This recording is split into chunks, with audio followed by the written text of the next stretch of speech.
Hello प्यारे बच्चों, जय हिंद, वंदे मातरम। स्वागत है आप सभी का एक बार फिर से आपके अपने चैनल फिजिक्स टॉपर्स अकेडमी में। मैं हूं गौरव सिंह और मैं आपके लिए लेकर आया हूं 12th क्लास की फिजिक्स, जिसमें हम करा रहे हैं चैप्टर नंबर 4 और चैप्टर का नाम है इलेक्ट्रिक कैपेसिटेंस। और जैसा कि आप जानते हैं न्यूमेरिकल्स चल रहे हैं हमारे। आज है हमारा लेक्चर नंबर 4। आज हम कराएंगे 23 और उससे आगे के क्वेश्चन। तो बिना देर की हुए करते हैं स्टार्ट। क्वेश्चन है आपके सामने स्क्रीन पर। आपको क्या दे रखा है? देखिए, आपको दे रखा है एक पैरेलल प्लेट कैपेसिटर है जिसकी प्लेट का डायमीटर क्या दे रखा है 8 सेंटीमीटर। तो उसका हाफ करके हम रेडियस निकाल लेंगे और सेंटीमीटर से मीटर में कन्वर्ट कर देंगे। और आपसे कहा है इसमें एक हमारे पास स्फेयर है, स्फेरिकल कंडक्टर है ना, स्फेरिकल कंडक्टर है या कह सकते हैं स्फेरिकल कैपेसिटर है। ठीक है, उसकी रेडियस दे रखी है 100 सेंटीमीटर। देखिए ये मिसप्रिंट है इसमें बुक में जो दे रखा है, ये मिसप्रिंट दे रखा है, ये डायमीटर दे रखा है जबकि है क्या, ये रेडियस है। ठीक है, तो रेडियस इसमें, तो हम इसको 1 मीटर कर सकते हैं। आपसे कहा है पैरेलल प्लेट कैपेसिटर की प्लेट्स के बीच की डिस्टेंस क्या होगी वो फाइंड करो। और आपको इसमें क्या दे रखा है कि capacitance of parallel plate capacitor is equal to capacitance of sphere. यानी आपसे इसमें सीधे सीधे कह रखा है कि 8 सेंटीमीटर डायमीटर वाले पैरेलल प्लेट कैपेसिटर की कैपेसिटेंस 100 सेंटीमीटर रेडियस वाले स्फेरिकल कैपेसिटर की कैपेसिटेंस के बराबर है। इतना आपसे कहा है इसमें। ठीक है, आप देख सकते हैं क्वेश्चन पढ़ के। और आपसे कहा है कि डिस्टेंस फाइंड करनी है प्लेट्स के बीच की। तो कहने का मतलब क्या हुआ, इस लाइन को लेके चलेंगे हम। Capacitance of parallel plate capacitor क्या होगी, epsilon not a upon D, यही तो होगी। और ये किसके बराबर है, स्फेयर की कैपेसिटेंस के बराबर है, जो कि क्या होगा 4 pi epsilon not capital R के बराबर होगा। अब आपके पास देखिए सारी वैल्यूज हैं आपके पास गिवन में। ठीक है, एप्सिलॉन नॉट की वैल्यू देखिए, एप्सिलॉन नॉट से एप्सिलॉन नॉट कैंसिल हो जाएगा। ठीक, अब देखिए ए को हम पाई आर स्क्वायर कर लेंगे, पाई आर स्क्वायर अपॉन डी कर सकते हैं इसको। और 4 पाई कैपिटल आर, पाई से पाई कैंसिल हो जाएगा आपका ये। ठीक है, तो यहाँ से आपको डी निकालना था, तो डी बराबर कितना हो जाएगा, देखिए डी बराबर हो जाएगा आर स्क्वायर अपॉन 4 आर। तो यहाँ से आपको देखिए सारी वैल्यूज मालूम है। स्मॉल आर की वैल्यू क्या है, 4 गुना 10 की पावर माइनस के 2, और इसका हो गया स्क्वायर अपॉन 4, और कैपिटल आर है 1 मीटर। तो यहाँ से देखिए 4 गुना 10 की पावर माइनस के 2 और 4 गुना 10 की पावर माइनस के 2, 2 बार कर लेंगे क्योंकि स्क्वायर है। तो 4 से 4 खत्म हो जाएगा, 4 गुना 10 की पावर माइनस के 4 आ जाएगा। ठीक है, 4 गुना 10 की पावर माइनस के 4 आ जाएगा। इसको आप मीटर में भी छोड़ सकते हैं यहाँ पर, या आप इसको 0.04 सेंटीमीटर में भी लिख सकते हैं। तो इसका जो आंसर 0.04 सेंटीमीटर में दे रखा है, तो इसको मैंने ऐसे लिख दिया है। ठीक है, आई थिंक समझ में आया होगा आपको। अगला क्वेश्चन है स्क्रीन पर आपके सामने। देखिए हमारे पास 2 स्फेरिकल कंडक्टर हैं, या कह सकते हैं स्फेरिकल कैपेसिटर हैं। ठीक है, पहले की रेडियस है 0.60 मीटर, दूसरे की 0.50 मीटर। और इन दोनों के बीच में एक डाइलेक्ट्रिक कांस्टेंट भर दिया k बराबर 6 वाला। ठीक है, तो इनकी कैपेसिटेंस फाइंड करनी है। एक तरीके से आप समझ लीजिए 2 कॉन्सेंट्रिक कंडक्टर हैं। कैसे, ये 2 कॉन्सेंट्रिक, ये वो है हमारे पास कंडक्टर। ठीक है, यानी कह सकते हैं एक स्फेरिकल कंडक्टर के भीतर दूसरा स्फेरिकल कंडक्टर रख रखा है, ऐसा समझ सकते हैं। ठीक है, तो आप देखिए इसके लिए कैपेसिटेंस का फॉर्मूला क्या होता है। कैपेसिटेंस का फॉर्मूला होता है C बराबर 4 पाई एप्सिलॉन नॉट के और capital R small R upon R minus R, ये फॉर्मूला होता है भाई। ठीक है, तो एक तरीके से कह सकते हैं हॉलो स्फेरिकल कंडक्टर है, उसकी कैपेसिटेंस का ये फॉर्मूला होता है।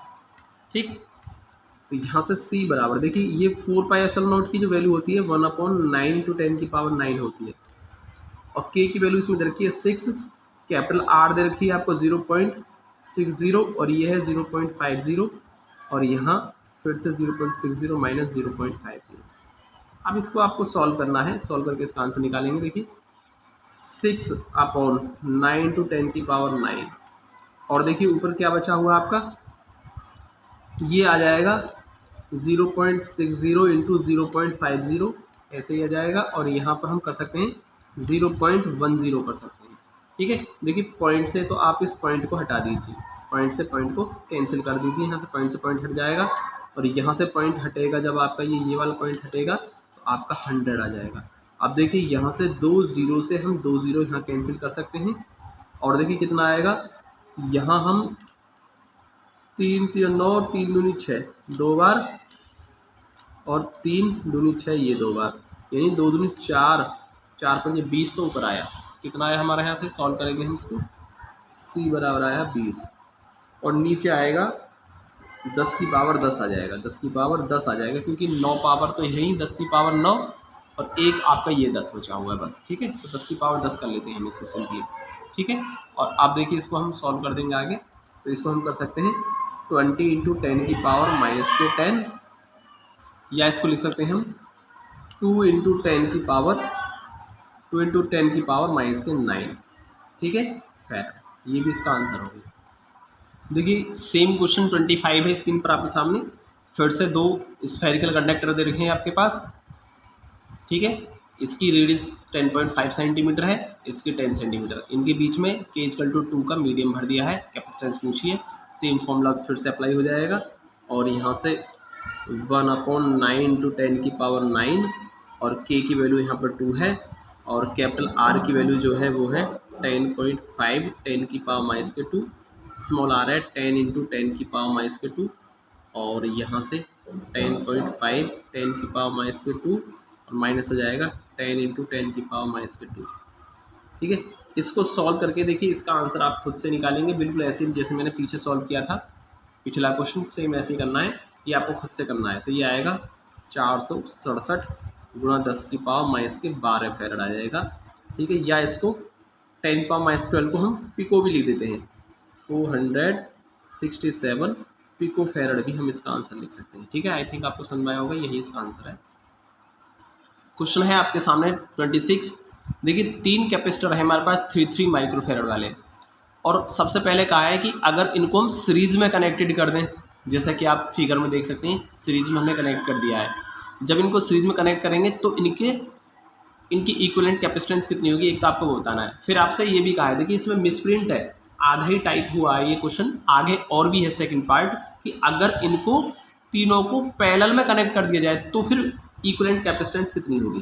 ठीक है, दोनों आपको फाइंड करनी है। देखिए 2 आंसर भी दे रखे हैं, है ना, तो दोनों बार आपको आंसर निकालना है फाइंड करके, एक बार तीनों को सीरीज में और दूसरा पैरेलल में। तो हमने सबसे पहले लिया जब हमने इनको सीरीज में कनेक्ट किया है तब। ठीक है, तो सीरीज के लिए ये फॉर्मूला लग जाएगा 1/c बराबर आ जाएगा 1/3 + 1/3 + 1/3, तो 3/3, 3 से 3 खत्म, यानी c = 1 माइक्रोफैराड। तो पहला आंसर तो आपका ये होगा। अब इसके बाद अब हमने कनेक्ट कर दिया इनको पैरेलल में, तो देखिए मैंने यहाँ पर डायग्राम भी बना दिया, तीनों को पैरेलल में कनेक्ट कर दिया आपने। ठीक है, तो फॉर्मूला क्या लगाएंगे, डायरेक्ट जोड़ देते हैं पैरेलल के लिए, तो हो जाएगा 3 + 3 + 3, यानी कि सेकंड आंसर आपका 9 माइक्रोफैराड आ जाएगा इसका आंसर। ठीक है, आई थिंक आपको समझ में आया होगा, और यही दोनों आंसर दे रखे हैं, और ये सेकंड वाला जो पार्ट था वो मिसप्रिंट था, तो आप इसको ज़रूर करना। नेक्स्ट क्वेश्चन है स्क्रीन पर आपके सामने, देखिए यहाँ दे रखा 2 कैपेसिटर हैं, अगर हम उनको सीरीज में कनेक्ट कर देते हैं, ठीक है, अगर हम उनको सीरीज में कनेक्ट करते हैं तो उनकी इक्विवेलेंट कैपेसिटेंस जो आती है वो 24 माइक्रोफैराड आती है।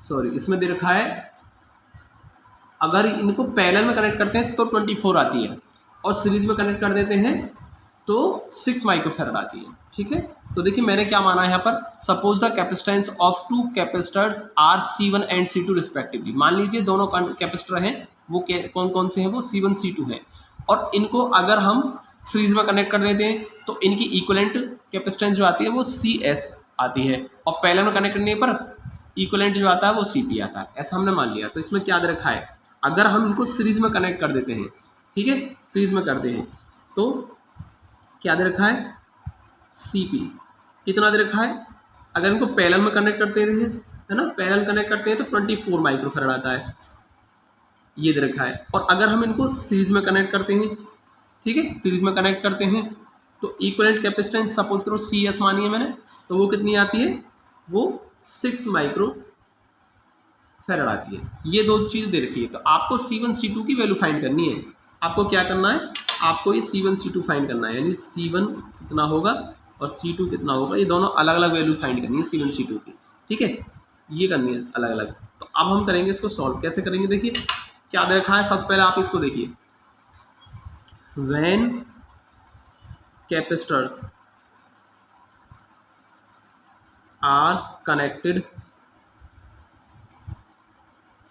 इन, पहले सीरीज ले लें, चलो पहले पैरेलल ले लेते हैं ना, पहले पैरेलल में कनेक्ट किया तो हम भी पैरेलल ही लेंगे।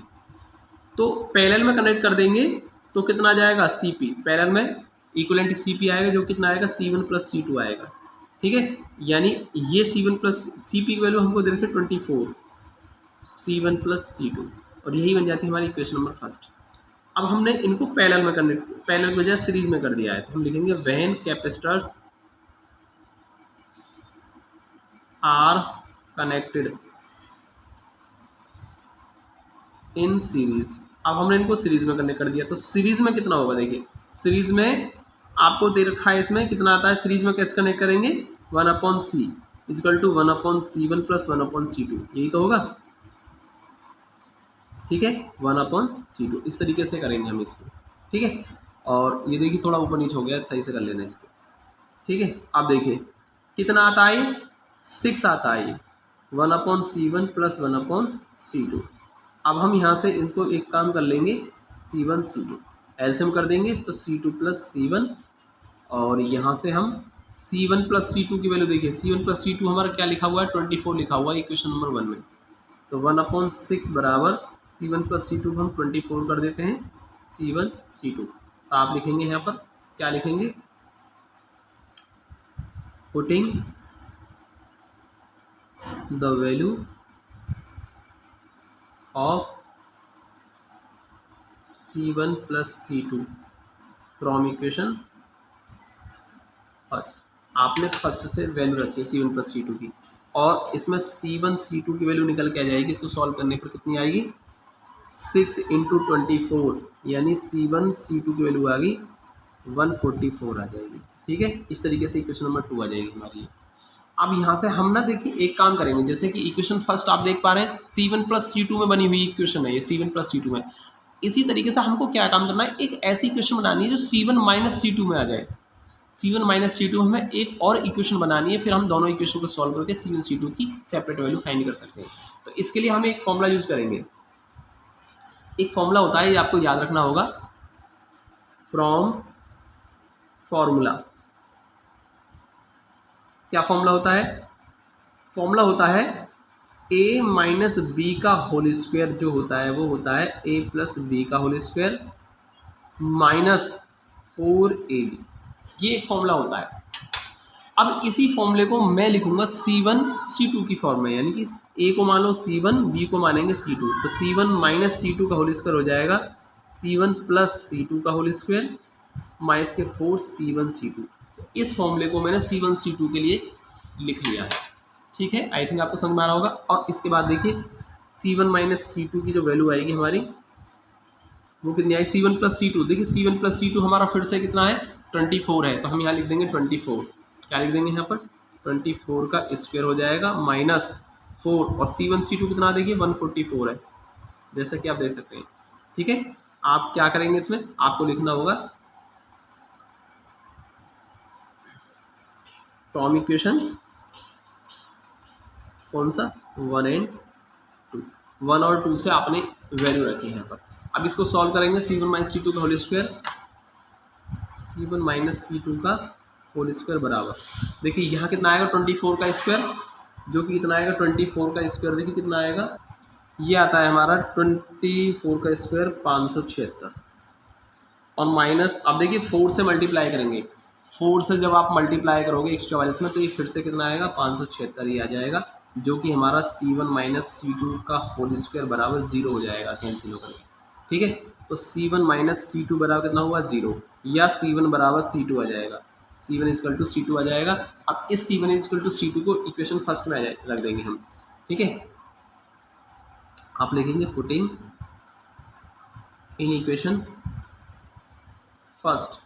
ठीक है, तो फर्स्ट में हम रख देंगे, देखिए क्या दे रखी है, फर्स्ट हम आपको दे रखी है कि C1 + C2 बराबर दे रखा है 24, तो C1 + C2 की वैल्यू किसके बराबर, C1 के, तो C2 को हटाकर C1 कर सकते हैं क्योंकि दोनों इक्वल है। ओके, और तो हमारा 2C1 बराबर 24 आ जाएगा, 2 से कैंसिल हो जाएगा 12 बार, तो C1 बराबर 12 माइक्रोफैरड। अब देखिए जैसा कि हम जानते हैं C1 और C2 बराबर है, तो C2 कितना आ जाएगा, C2 ऑल्सो 12 माइक्रोफैरड। ठीक है। तो ये दोनों वैल्यू आ जाती है और यही इसका आंसर हो गया। अब देखिए C1 C2 हमने निकाल दिया, यही आपको करना था, C1 C2 की सेपरेट वैल्यू फाइंड करनी थी आपको, ठीक है। ये हमने निकाल दी, 12 आएगी। अगला क्वेश्चन है स्क्रीन पर आपके सामने, देखिए आपसे कहा है कि हमारे पास तीन माइक्रोफेरेड के 2 कैपेसिटर हैं और एक हमारे पास 6 माइक्रोफेरेड कैपेसिटेंस का है, ठीक है। अब इन तीनों को किस तरीके से ऐड किया जाए, किसी सर्किट में किस तरीके से लगाया जाए, ठीक है, कि उनका इक्विवेलेंट कितना आना चाहिए, 5 आ जाना चाहिए। यानी इसको किसी भी सर्किट के अंदर इन तीनों को किस प्रकार से कनेक्ट करें कि इनका इक्विवेलेंट 5 आ जाए। तो देखिए हमको इस तरीके से करना होगा, जब हम 3 और 6 माइक्रोफेरेड के कैपेसिटर्स को सीरीज में कनेक्ट करेंगे और उसके बाद बचा हुआ जो हमारा 3 माइक्रोफेरेड है उसको पैरेलल में कर देंगे, और कह सकते हैं कि इस तरीके से जब हम ऐड करेंगे, ठीक, कनेक्ट करेंगे, तो हमारा इक्विवेलेंट 5 माइक्रोफेरेड आ जाएगा। और यही आपको प्रूफ करना है। देखिए ये देखिए मुझे तो मालूम है कि इस तरीके से करना है, ये आपको सोचना पड़ेगा, ये आपको सोचना पड़ेगा, ठीक है, कि ऐसे ही क्यों। ठीक, आपको क्या करना होगा, पहले 3 वालों को पहले 3 वालों को आप दोनों को सीरीज में करके देखें, 6 को पैरेलल करके देखें, यानी अपने तरीके से। आपको नहीं मालूम, आपके पास तो केवल 3 कैपेसिटर हैं बस, और इनको किसी भी तरीके से ऐड करना है, कनेक्ट करना है, बस 5 आना चाहिए। तो आप क्या करेंगे, हो सकता है तीनों को आप सीरीज में करके देखें, फिर हो सकता है तीनों को पैरेलल में करके देखें, तब भी 5 नहीं आएगा इक्विवेलेंट। फिर आप 2 सीरीज़ में कोई से भी 2 सीरीज़ लेकर एक को पैरेलल करेंगे, हो सकता है आप 3 को सीरीज़ में ले लें और 6 को पैरेलल करके देखें, तब भी नहीं आएगा। लेकिन जब आप दोनों को पैरेलल लेंगे, 3 और 6 को पैरेलल लेंगे, पैरेलल में नहीं, सीरीज़ में 3 और 6 को सीरीज़ में लेंगे और फिर बाकी जो 3 है उसको पैरेलल में करेंगे, तो अपने आप ये आंसर 5 में आ जाएगा। तो इस तरीके से आपको ना ये कनेक्ट कर करके देखना पड़ेगा भाई, आपको हर तरीके से सोचना पड़ेगा कि क्या हम इस तरीके से करें, आएगा नहीं आएगा, ठीक है। तो मुझे तो मालूम है कि इस तरीके से कनेक्ट करोगे तो यही आएगा। तो अब मैं इसको प्रूफ भी कर देता हूँ कि इस तरीके से देखिए करते हैं कनेक्ट, तो ये 5 आता भी है या नहीं, तो मुझे करना है इसका प्रूफ। तो आप लिखेंगे, देखिए कैसे करेंगे, 3 microfarad and 6 microfarad are connected in series. तो ये दोनों कैसे हैं, सीरीज में है, और इनका इक्विवेलेंट मैं क्या मान लेता हूँ, C डैश मान लेता हूँ। सीरीज के लिए 1 करके करेंगे, 1/3 + 1/6, ठीक है। तो ये आ जाएगा हमारा 6 एलसीएम 2 + 1, तो 1/C डैश कितना आएगा, देखिए 3/6, 3 × 3 3 × 6, तो यानी C डैश हमारा आएगा 2 माइक्रोफेरेड। यानी इन दोनों का 2 आया, और 2 के साथ ये 3 कैसा है, पैरेलल में। आप लिखेंगे C dash = 2 microfarad and other 3 microfarad are connected in parallel। तो देखिए इनका इक्विवेलेंट C मान लिया मैंने, कैसे करेंगे, C डैश + 3, यानी C डैश कितना हमारा 2 और +3 यानी कि 5 माइक्रोफेरेड। आगे ना आगे 5, यही प्रूफ करना था ना, 5 आना चाहिए, और देखिए हमारा 5 ही आ रहा है। इसका मतलब ये हमारा कनेक्शन जो हमने किया है ना, इस तरीके से कनेक्ट करेंगे तो हमारा ये आंसर आ जाता है। इसका मतलब यही इसका आंसर होगा कि जब 3 और 6 को सीरीज में और अदर 3 को आप पैरेलल में कनेक्ट करते हैं तो इक्विवेलेंट 5 आता है, ठीक है। नेक्स्ट लेते हैं, नेक्स्ट क्वेश्चन है, देखिए 3 माइक्रोफेरेड के 3 कैपेसिटर हैं, ठीक है। इनको किस तरीके से सर्किट में कनेक्ट करें कि इनका इक्विवेलेंट 2 माइक्रोफेरेड आ जाए। तो देखिए इसका आंसर होगा कि दो कैपेसिटर्स को तो आप पैरेलल में कनेक्ट करें और फिर तीसरे को इसके सीरीज में कनेक्ट कर दें, तो इक्विवेलेंट आपका 2 आ जाएगा। इसको प्रूफ भी कर देते हैं। देखिए अब आपको देखिए फिर से आपको वही सोचना होगा, पहले आप तीनों को पैरेलल में देखेंगे, फिर तीनों को सीरीज में देखेंगे, तब भी नहीं आएगा 2 माइक्रोफेरेड फाइनल आंसर, ठीक है। उसके बाद आप क्या करेंगे, 2 सीरीज में एक पैरेलल में भी करके देख सकते हैं, तब भी नहीं आएगा। लेकिन जैसे आप 2 पैरेलल और तीसरे को सीरीज में करेंगे तो अपने आप 2 आ जाएगा, ठीक है। तो यही इसका आंसर होगा। देखिए ये आपको कर करके देखने पड़ेंगे भाई, मैं आपको फिर से बोल रहा हूँ, ये आपको खुद से कर करके देखने पड़ेंगे, ठीक है। तो मुझे तो मालूम है इसलिए मैंने डायरेक्ट कर देता हूँ, मैं तो आपको देखने पड़ेंगे बार बार चेक करके। तो देखिए पहले हम इनको दोनों कैसे कर देते हैं, 3 microfarad and 3 microfarad are connected in parallel. तो देखिए दोनों कैसे हैं, पैरेलल में है, और इनका इक्विवेलेंट मैंने क्या मान लिया, C डैश मान लिया, और पैरेलल के लिए हम डायरेक्ट जोड़ देते हैं, 3 + 3 = 6 माइक्रोफेरेड हो गया। अब इस 6 के साथ इन दोनों का कितना आया 6, इस 6 के साथ 3 के साथ सीरीज में आप लिखेंगे 6 microfarad C dash equal to 6 microfarad and other 3 microfarad are connected in series. ये सीरीज में, सीरीज के लिए क्या करेंगे 1/c करके हम कनेक्ट करेंगे, यानी 1/6 प्लस 1/3, तो ये आ जाएगा 6 एलसीएम और 3 2 जा 6 यानी 3/6, 3 कम 3 3 6, यानी c 1/c बराबर 1/2 या कह सकते हैं c बराबर 2 माइक्रोफैरड। अब देखिए आगे ना आ गया, इनका इक्विवेलेंट कितना आना 2 आना था और 2 ही हमारा आगे, इसका मतलब हम जो कर रहे हैं वो ठीक कर रहे हैं। नेक्स्ट क्वेश्चन है स्क्रीन पर आपके सामने, देखिए इसमें कहा है कि हमारे पास 711 माइक्रोफैरड के 7 कैपेसिटर्स हैं, इनको किस तरीके से कनेक्ट करें कि इनका इक्विवेलेंट कितना जाना चाहिए, इनका इक्विवेलेंट आना चाहिए कितना, क्या दे रखा है देखिए, इनका इक्विवेलेंट आना चाहिए 5/11 माइक्रोफैरड आ जाना चाहिए, ये इसमें कहा है। ठीक है, तो देखिए हमको मालूम है कि जब हम 5 1 माइक्रोफैरड के कैपेसिटर्स को पैरेलल में कनेक्ट करें और बाकी बचे हुए दोनों को सीरीज में कर देंगे तो ये 5/11 ही आ जाएगा। ठीक है, तो देखिए कैसे करेंगे हम, सबसे पहले इन पांचों का आप देखिए प्रूफ कर देते हैं, 5/11 आता भी या नहीं, तो इन पांचों को पैरेलल में कनेक्ट करते हैं। तो आप देखेंगे कैसे करेंगे आप, 5 capacitors of 1 microfarad are in parallel, ये कैसे पैरेलल में कनेक्टेड है, तो इनकी इक्विवेलेंट कैपेसिटेंस को मैंने C डैश मान लिया है, C डैश कैसे होगा, तो 5 के 5 पैरेलल में डायरेक्ट जोड़ देते हैं, 1 1 1 1 और 1, यानी कितना आएगा 5 माइक्रोफैरड। अब 5 माइक्रोफैरड तो इनका सबका आया 5 और ये वाला 1 और ये वाला 1, ये सब कैसे होगी सीरीज में होगी। ठीक है, आप लिखेंगे C डैश बराबर 5 microfarad and other 2 capacitors of 1 microfarad are connected in series. अब ये सारे कैसे आ गए, सीरीज में आ गए। जब ये सीरीज में आ गए तो इसका मतलब क्या हुआ, सीरीज के लिए 1/, करके जोड़ेंगे हम, कितना आएगा 1/5 प्लस 1/1 प्लस 1/1, तो कितना आ जाएगा देखिए, एलसीएम 5 आएगा, 1 + 5 + 5, तो 1/c कितना हो जाएगा 5 10 और 11 11/5, या हम कह सकते हैं C बराबर 5/11 माइक्रोफैरड। तो इस तरीके से हमारा आंसर आ जाता है। ठीक है, आई थिंक आपको समझ में आया होगा ये। लेते हैं हम नेक्स्ट क्वेश्चन। नेक्स्ट क्वेश्चन है स्क्रीन पर आपके सामने, देखिए इसमें क्या दे रखा है, 3 कैपेसिटर दे रखे हैं 3 माइक्रोफैरड के।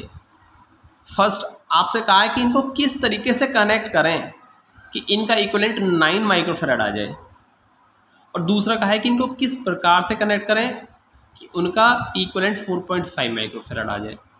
तो देखिए सबसे पहले हम फर्स्ट वाला कर रहे हैं, देखिए 9 कब आएगा, 3 और 3 और 3 तीनों को डायरेक्ट ऐड कर दें, 3 और 3 9 हो जाएगा, यानी पैरेलल में कनेक्ट करेंगे। भाई डायरेक्ट कब जुड़ता है, पैरेलल में। तो फर्स्ट का आंसर तो देखिए सिंपली आपको दिख रहा है, 9 आना चाहिए, तो तीनों को जोड़ दो, और जोड़ना कब होता है, जब उनको डायरेक्ट कब जोड़ते हैं, जब सीरीज पैरेलल में हो, तो इनको पैरेलल में कनेक्ट कर दो, यही इसका आंसर होगा। डायग्राम भी बना के दिखाना था तो हमने बना दिया। तो आप लिखेंगे 3 capacitors of 3 microfarad each are connected in parallel. तो कैपेसिटेंस कितनी आएगी, 3 + 3 + 3 यानी कि 9 माइक्रोफैरड। आ गया 9, तो फर्स्ट वाला तो आ गया। अब दूसरा है 4.5 कैसे आएगा। अब जरा इसका सेकंड वाला भी देखेंगे, 4.5 कब आएगा, जब हम 2 कैपेसिटर को तो सीरीज में कर दें और तीसरे को उनके साथ पैरेलल में कर देंगे, तो आपका 4.5 आ जाएगा। कितना आ जाएगा, 4.5 माइक्रोफैरड आएगा। तो देखिए मैंने डायग्राम बना दिया। तो सबसे पहले मैंने क्या लिखा, दोनों को पहले हम करेंगे सीरीज में, तो इसका इक्विवेलेंट मान लीजिए हम सी डैश आ जाता है, तो कितना होगा, कैसे करेंगे हम, सीरीज के लिए हम 1 करके ऐड करेंगे, 1/3 प्लस 1/3, तो कितना होगा 2/3 हो जाएगा, यानी सी डैश आ गया 3/2 या 1.5 माइक्रोफेरेड। अब देखिए इस 1.5 के साथ ये तीसरा वाला कैसा आपका पैरेलल में है, तो आप देखेंगे C dash equal to 1.5 microfarad and other, बचा हुआ कौन सा है आपका, other 3 microfarad are in parallel. अब ये पैरेलल में है, ठीक है, पैरेलल में है ये, तो इनका इक्विवेलेंट सी कैसे मानेंगे हम, पैरेलल के लिए क्या करेंगे हम डायरेक्ट जोड़ देंगे, तो 1.5 ये वाला और 3 वो वाला, तो कितना होगा 4.5 आ चुका है, हो गया इसका आंसर, ठीक है। तो ये हो जाता है हमारा। देखिए नेक्स्ट क्वेश्चन है 32 आपके सामने स्क्रीन पर। देखिए डायग्राम यहाँ पर दे रखा है इस बार क्वेश्चन में, ए और बी पॉइंट है, इनके बीच में एक 3 माइक्रोफेरेड है, एक 3 और 3 और एक 3, यानी 3 आपके यहाँ लगे हुए हैं। आपसे कहा है इस सर्किट में ए और बी के बीच, ए और बी पॉइंट के बीच में इक्विवेलेंट कैपेसिटेंस फाइंड करनी है। तो देखिए ए और बी के बीच में पूछा है ना, तो ए और बी के बीच में आपका 3 है, इसको हम लेंगे सबसे बाद में, बाकी आप देखेंगे या तो ए से चलना स्टार्ट करें या बी से। तो जब ए से चलना स्टार्ट करेंगे तो 1 2 और ये 3, तीनों के तीनों एक ही लाइन पर है ये, और ध्यान रखना जब सारे कैपेसिटर्स एक ही लाइन पर हों, एक ही पाथ पर हों, है ना, तो ये सारे सीरीज में होते हैं। तो देखिए ए से चलना स्टार्ट करेंगे, एक ही वायर के ऊपर तीनों आ रहे हैं, 1 2 3। देखिए यहाँ पर बी पर आकर के 2 रास्ते डिवाइड हो जाते हैं, यहाँ से एक रास्ता देखो बी से इधर की तरफ है और एक बी से इधर की तरफ है, 2 रास्ते बन रहे हैं, क्योंकि बी पॉइंट ए और बी के बीच में आपको कैपेसिटेंस फाइंड करनी है। तो या तो ए से देख लें या बी से देख लें। तो देखिए जैसे कि आप बी पॉइंट पर आए तो बी से 2 रास्ते बन रहे हैं, एक तो ये रास्ता है और एक रास्ता ये है जो 3 की तरफ जा रहा है ना। तो यहाँ से 2 रास्ते बने हैं, जब भी 2 रास्ते डिवाइड हों किसी पॉइंट से तो वहाँ पैरेलल में आ जाते हैं। तो इसका मतलब जैसे आप ए से चलेंगे तो ए से तो एक ही रास्ते के ऊपर आएंगे ना तीनों, तो ये तीनों आपके सीरीज में होंगे, ध्यान रखना, क्योंकि यहाँ एक ही रास्ते के ऊपर तीनों आ जाएंगे, तीनों सीरीज में है। और जैसे ही पॉइंट बी पर पहुंचेंगे तो बी पर 2 रास्ते बन रहे हैं आपके, एक इधर को है एक इधर को रास्ता, इसका मतलब ये जब भी 2 रास्ते डिवाइड होते हैं तो कैपेसिटर्स कैसे आ जाते हैं पैरेलल में। तो ये इसका मतलब हम कैसे फाइंड करेंगे इक्विवेलेंट, पहले इसको सीरीज में करें और उसके साथ बचा हुआ जो है ये आपका पैरेलल में आ जाएगा, ठीक है, इस तरीके से। तो देखिए कैसे ये 3 3 और 3, ये तीनों कैसे आपके पैरेलल में है, तो पैरेलल में कनेक्ट कर दिए मैंने और इनकी इक्विवेलेंट मान ली मैंने सी डैश। तो कितना होगा 3/3 यानी कि 1 माइक्रोफेरेड आ जाएगा, ठीक है, 3/3 1 आ जाएगा, ठीक। तो सी डैश कितना आ गया हमारा 1। अब 1 के साथ 3 कैसा है आपका पैरेलल में, तो आप लिखेंगे सी डैश जो कि आपका 1 माइक्रोफेरेड है and other 3 microfarad are in parallel. अब ये पैरेलल में आ गया, जब ये पैरेलल में आएगा तो इक्विवेलेंट कितना आ जाएगा इनका, डायरेक्ट ऐड हो जाएगा, यानी सी डैश और प्लस 3, यानी सी डैश कितना था 1 था, सॉरी 1 + 3 इक्वल टू 4 माइक्रोफेरेड। तो इसका आंसर कितना आ जाएगा 4 आ जाएगा, ठीक है। ए और बी के बीच में इक्विवेलेंट कैपेसिटेंस कितनी आएगी 4 माइक्रोफेरेड, ठीक है, क्योंकि ये हमारा 1 था और ये 3 है, इस तरीके से। तो आई थिंक आपको समझ में आया होगा। आज की वीडियो में सिर्फ इतना ही, वीडियो काफ़ी लेंथी हो रही है, मिलते हैं अगली वीडियो में।